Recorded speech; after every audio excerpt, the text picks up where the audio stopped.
Ancestry.com is upstairs, and that's how they do it. They just kind of let it evolve when you get connected to them. Unbelievable. Well, I'm excited to hear. Because they said you don't know all of the stories. I don't know. I know nothing. I even asked my grandmother, what do you know? She's like, here she is.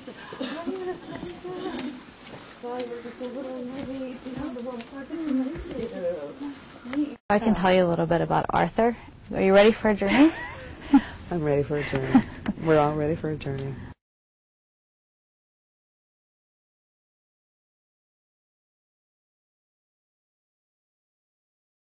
Is that a W? A W and a D. A W and a D, so widowed and divorced. Widowed. Widowed.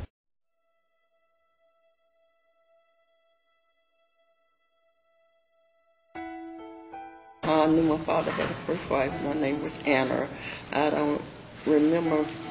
He never talked about his first wife. We haven't been able to find her death record. We believe that she died giving birth to the youngest child, James, in about 1918. I can't even imagine how many, 5 kids that he raised by himself. This was Melinda, and Melinda was Arthur's mother.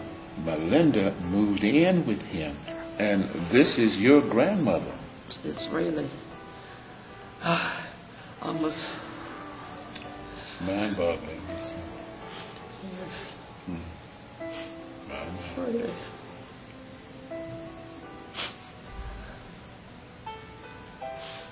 Mother, I had a grandmother. I did have a grandmother.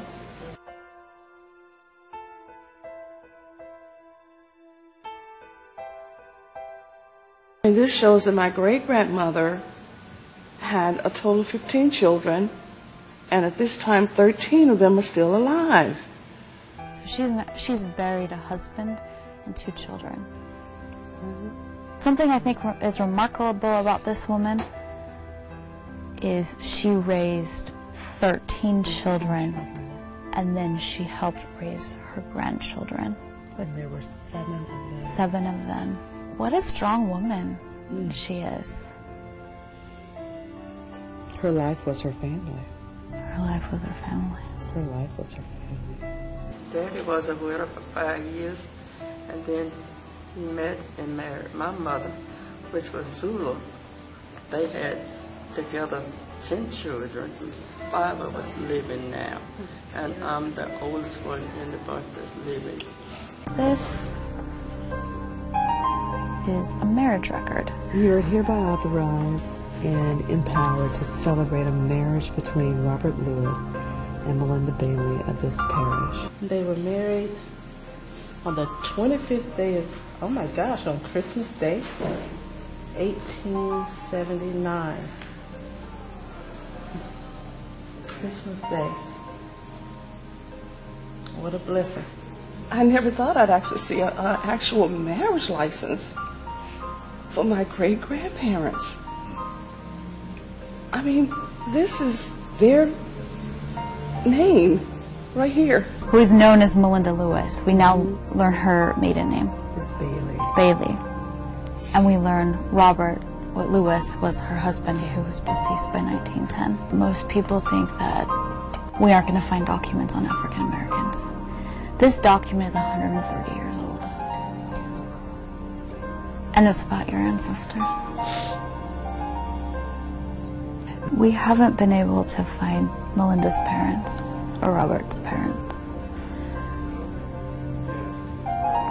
And we haven't been able to identify slave owners for their parents who would have likely been born enslaved.